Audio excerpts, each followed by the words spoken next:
If you recall our discussion so far, we have talked about the TCP/IP protocol suite, where if you recall we have seen how packets flow through the internet through the network via the IP layer in TCP/IP, so that the packet can be forwarded or routed correctly from any source to any particular destination. Now, exactly how this routing or forwarding of the packet happens, these are dependent on something called routing protocols or routing algorithms. There are networking devices, as we had mentioned at the beginning, called routers, which are primarily responsible for forwarding or routing of these IP packets. Okay. So, this is what we shall be starting our discussion with in this lecture. The lecture is titled Routing Protocols, the first part. Now, in this lecture we shall be broadly looking at two things. First, we shall be talking about the different packet delivery options which are there when a packet flows through the internet, and some of the alternate routing techniques or routing methods that are possible in this context. Okay. So, let us look at broadly the internet routing protocols, how they work.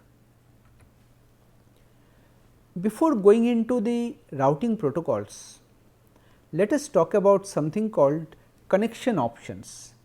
Now, here what we are talking about is, suppose I have a source node which is trying to send some packet to a destination node.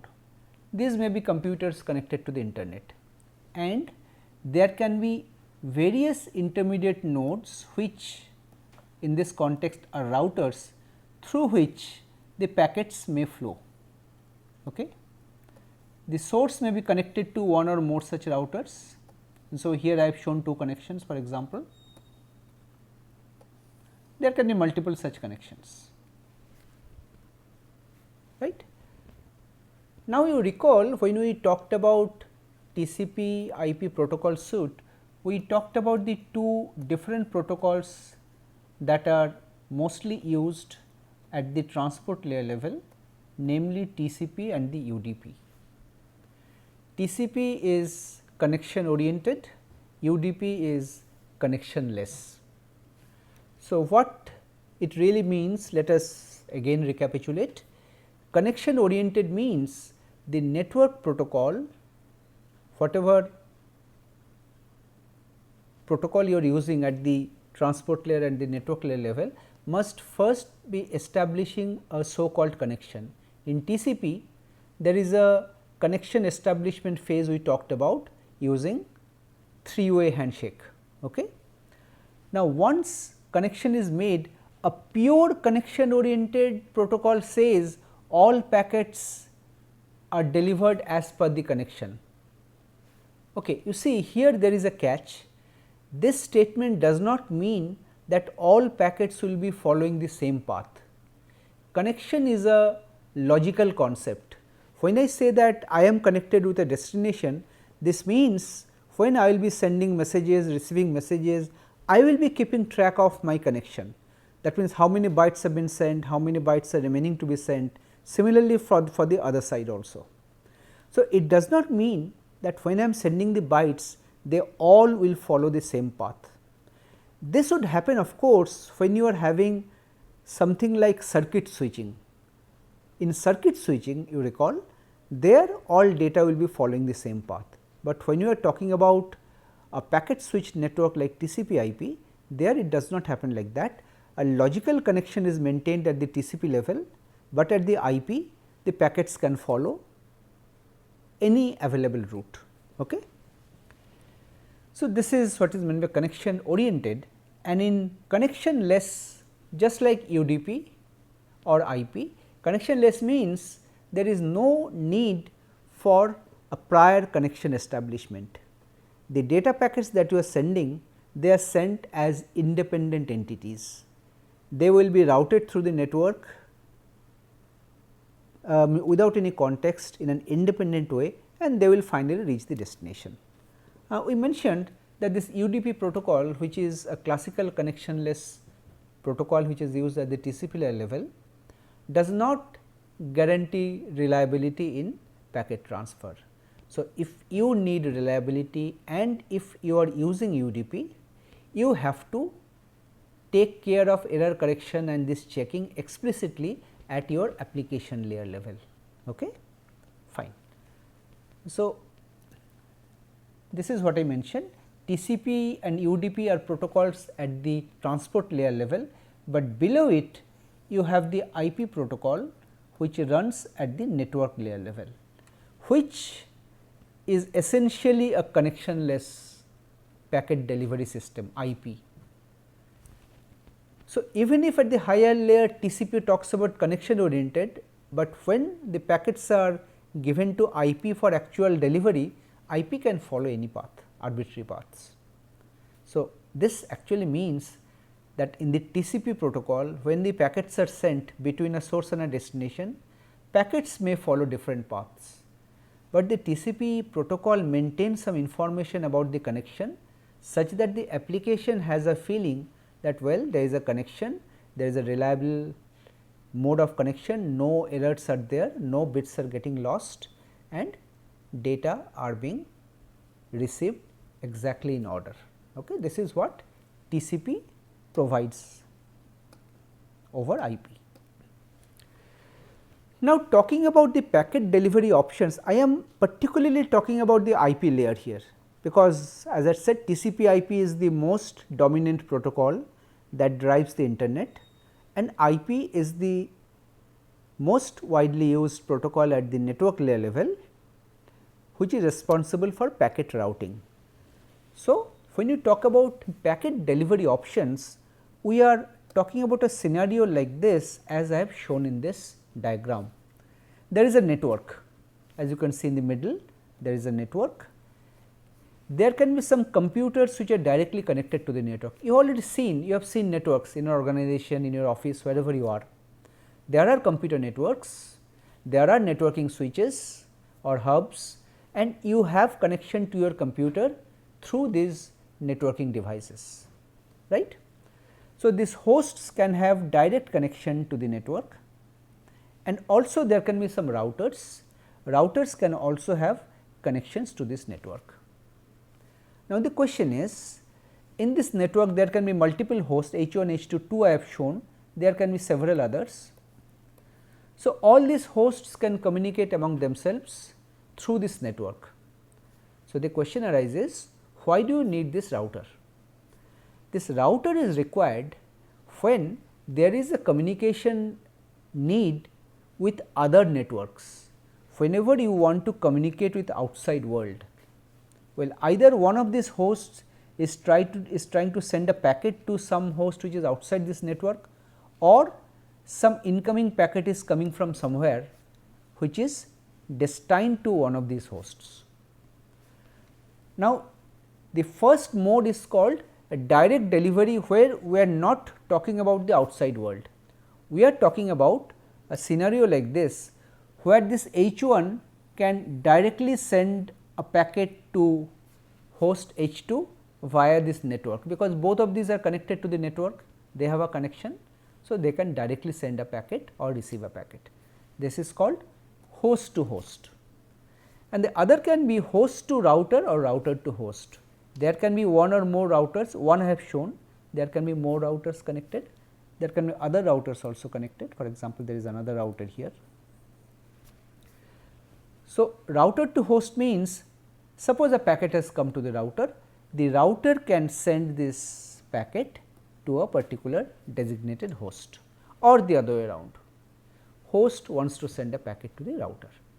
Now, this direct delivery option is possible when the entities which are communicating, they are all connected to the same network. This is the constraint. Okay? This you should remember. Then comes indirect delivery. Indirect delivery means the source and destination are not part of the same network, they belong to two different networks. So, as this diagram shows, let us suppose this H1 wants to send a packet to host H2. So, as you can see there are 3 networks here, this N means networks, there are 3 networks, but I have shown only some, there can be other connections also to the network, other hosts and routers, there can be connections. Okay. So, I have shown only few. Now, when this host wants to send data to H2, as you can clearly see, they do not belong to the same network. So, data cannot be sent directly. So, what will happen? Somehow H1 will decide that the packet that I am sending has to be sent to R1. So, it will first send the packet to router R1. The R1 can again have other connections, but R1 will decide depending on the destination address that this packet has to be forwarded via this network, middle network, to another router R2, right. And R2 will finally come to know that, well, destination is in the same network where I am. So, I can directly send the packet to H2. So, in the last phase it is direct delivery, in the first 2 steps it is indirect delivery, right. This is how packet forwarding and delivery can happen. Now, talking about routing method, you see each entity in the network, routers of course, but even the computers, they have some kind of routing information maintained, that is called a routing table. Routing table will tell you that, well, if I want to send a packet to some other computer whose IP address I know, where to send that packet? Well, a router obviously will be having multiple connections, so there is a decision. But even for a computer, it is possible for you to have multiple network cards and multiple network connections with your computer. So, your computer can also decide where to forward the packet. So, in a sense, you can even make a normal computer act like a simple router. It can also take some routing decision, the IP layer of it. Okay. Now, talking about the routing methods, broadly speaking, the routing table contains various different kinds of entries, as we shall see through examples. They can be something called next hop routing, network specific routing, host specific routing and default routing. Next hop routing means I tell that to reach a particular host, which is the next network or next router to follow, that is called hop. One router to the next router, this is defined as a hop. So, when a packet moves, there will be multiple such hops till it reaches the destination network where the packet can be delivered directly. Okay. Network specific routing means there are some situations where you may want to transmit a packet to all hosts of a particular network. So, there you are not sending the packet to a particular IP address, but to a network as a whole. This is network specific routing, you are specifying a network address as the destination.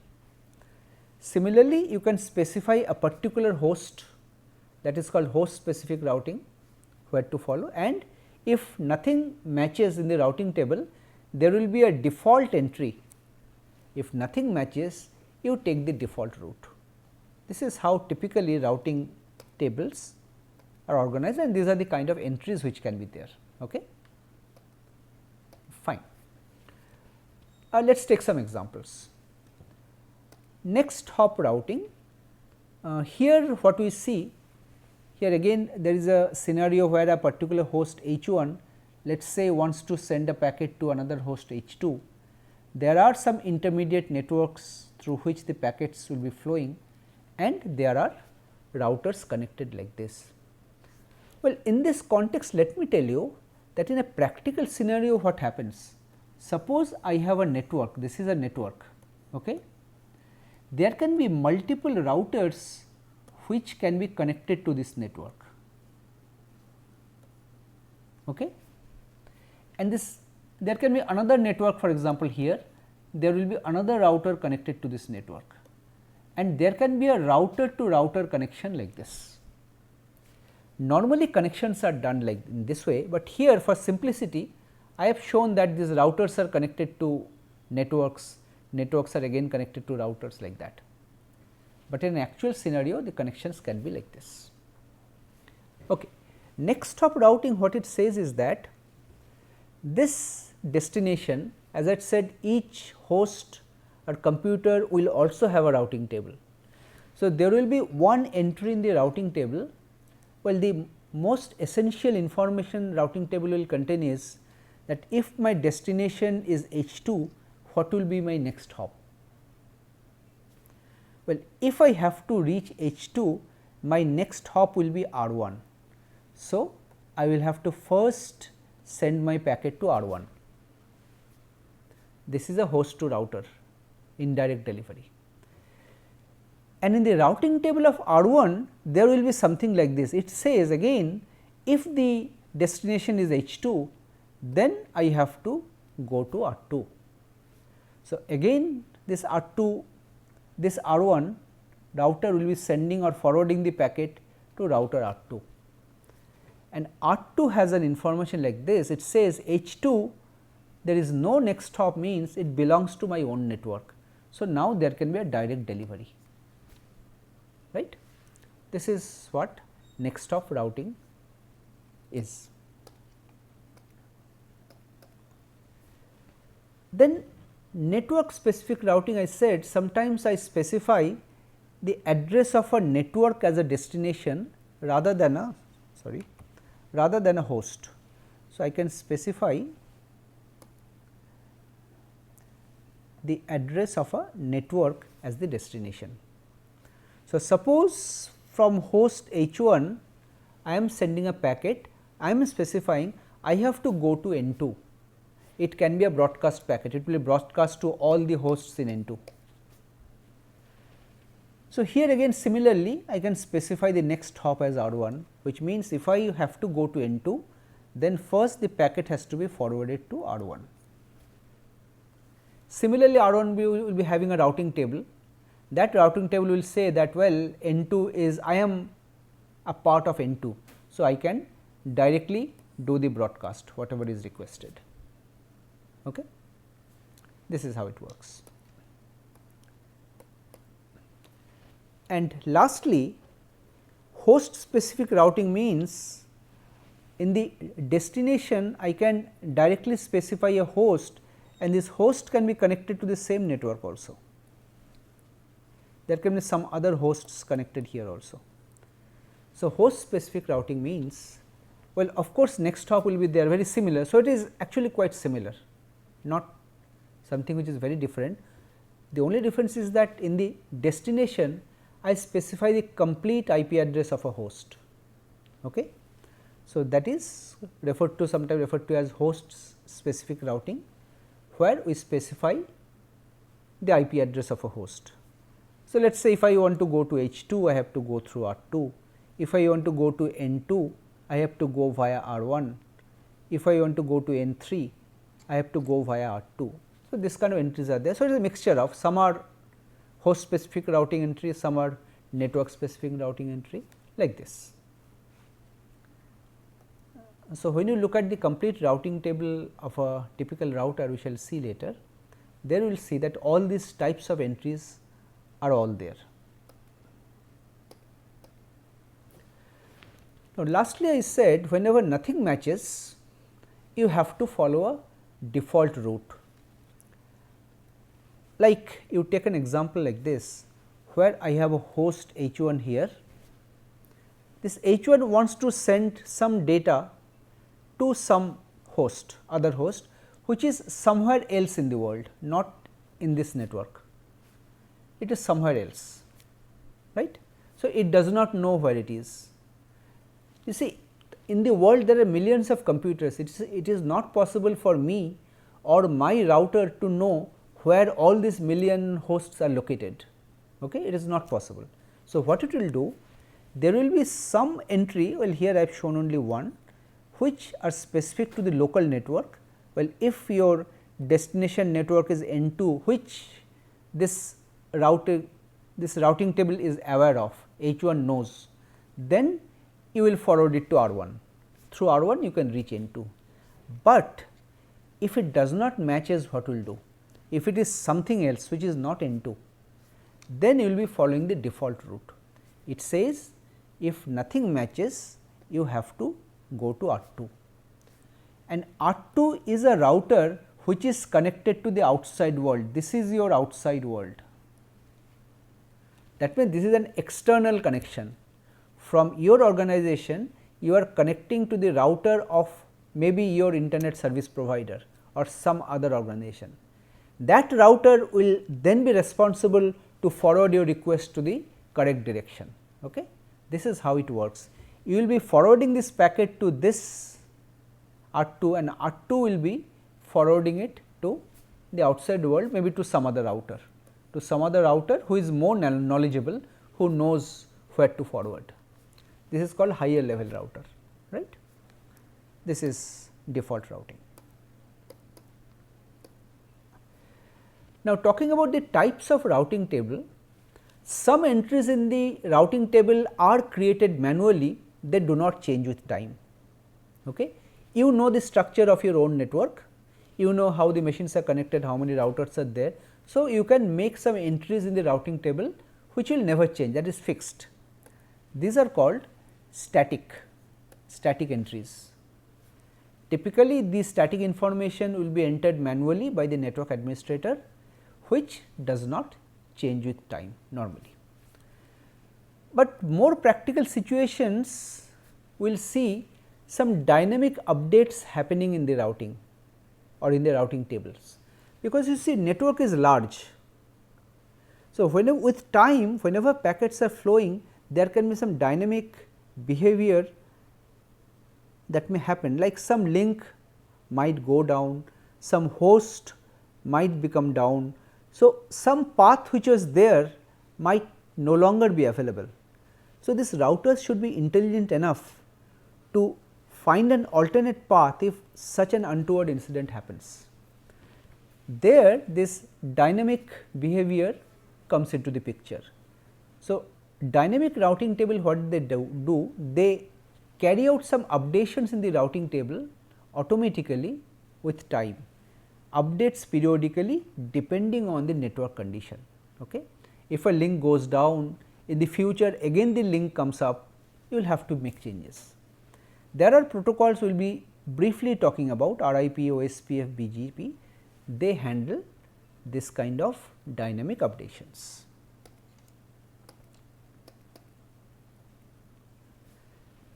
Talking about the typical fields in a routing table, well, you already know what is meant by an IP address and a subnet mask. This routing table contains an IP address and also a subnet mask. This is an IP address and this is a mask. Both will be 32-bit quantities. So, I mentioned earlier that to get the network address, you will have to do a bit by bit AND operation. You will have to carry out a bitwise AND operation. So, once you do a bitwise AND operation, what you get will be your network number and the host portion will become all zeros. Okay. Based on this network number, you will now be taking a decision that if there is a match, where to go. Okay. So, we will see with respect to IP, you first apply the mask, then you compare whether there is an IP address field or destination address field in the routing table, whether this network number matches with this destination. If it matches, then you follow the next hop address what is specified. And there are some flags which are maintained in the routing table, which keeps track of few information, like the flag U indicates that router is presently active, it is working. G means that this is an indirect routing, destination is not in the same network, it is in the some other network, which means you will have to forward it to one of the routers. H means you are giving the complete IP address of a host, it is a host specific address, and D means this entry was not there initially, due to some dynamic updates this new entry got added to the routing table. This and M means there was an entry, but there are some changes made in the entry, because again due to dynamic updates. So, this is modified, this is added, both due to this dynamic updates or redirection. And of course, an interface information, the router can have multiple outgoing links, which link to follow, that is called the interface. Okay. So, this is one simple example of a routing table, which is slightly elaborated here. You consider a network like this, where you see this is a network whose network address is 115.0.0.0. This is a class A address, class A network, and there are two routers R1 and R2 connected to this, let us say, and one computer whose IP address is this 196.23.15.161 is connected to this router, let us say, just an example. And this router R1, this routing table I am showing, this is for the router R1. Okay. For this router R1, you see 3 entries are shown.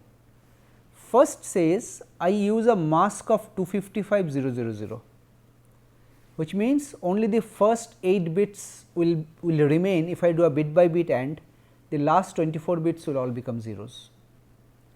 So, if there is a packet coming to this router R1, maybe from this host or any other host, it will first do a AND with 255.0.0.0 and compare if the network address is equal to 115.0.0.0 or not.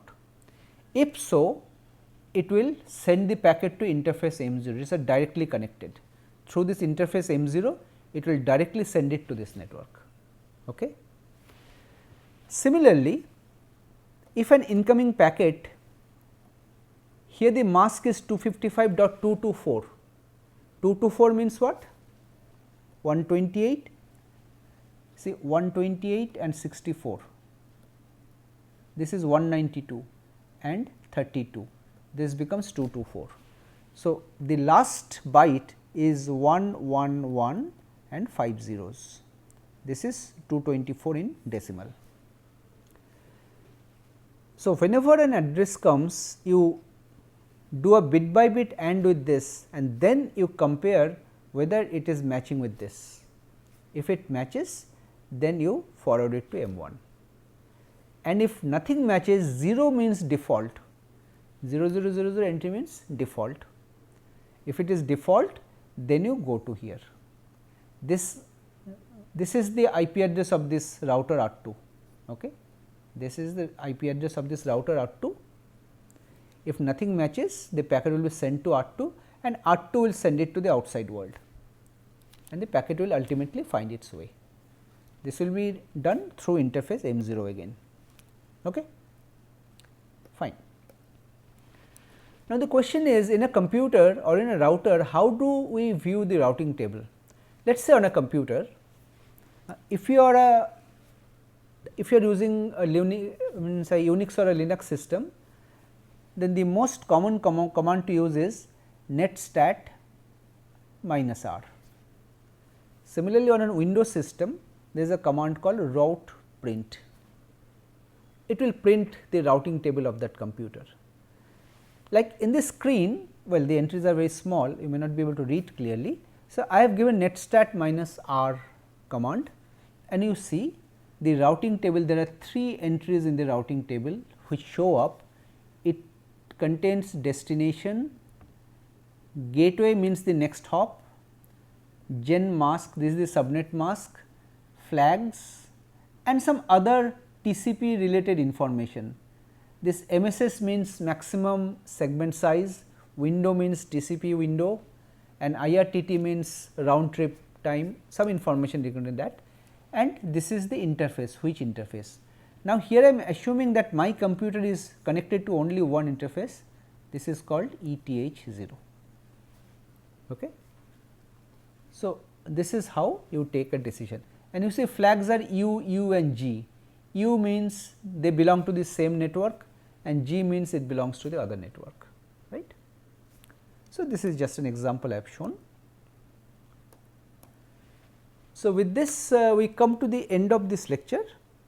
In this lecture we have had a very brief idea regarding the routing of IP packets and how the IP routing table looks like. Thank you.